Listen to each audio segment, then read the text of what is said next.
I wish plus subject plus were. অবাস্তব ইচ্ছা প্রকাশে I wish plus subject plus were ব্যবহৃত করতে পারি। আমি যদি পাখি হতাম, I wish I were a bird. আমি যদি পাখি হতাম, তুমি যদি রাজা হতে, I wish you were a king. অর্থ তুমি যদি রাজা হতে। আমি যদি ধনী হতাম, I wish I were rich. অর্থ আমি যদি ধনী হতাম।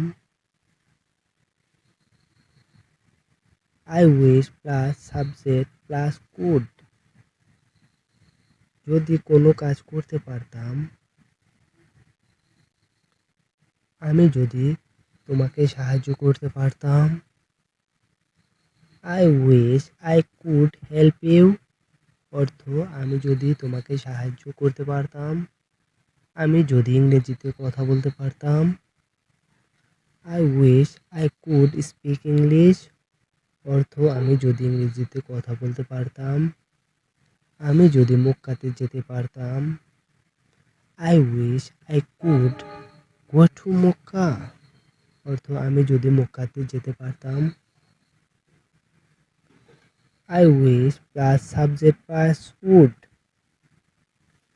যদি কোনো কিছু হয়ে যেত,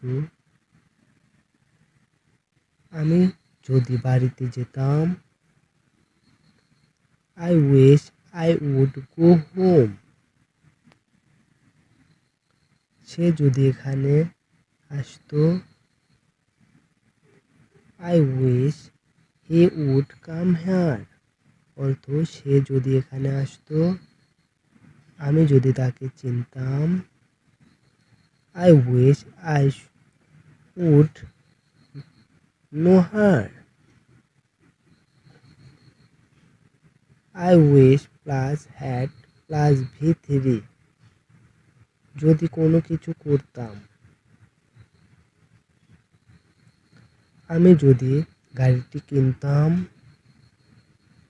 I wish I had bought the কার।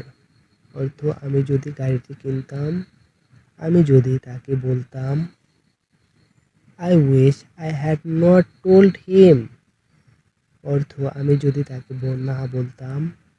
আমি যদি সেখানে না যেতাম, I wish I had not gone there. I wish I knew. যদি আমি জানতাম, আমি যদি তার ফোন নাম্বারটা জানতাম, I wish I knew her mobile number. অথবা I wish I had known her mobile number. আমি যদি তার ঠিকানা জানতাম, I wish I knew her address. অথবা I wish I had known her address.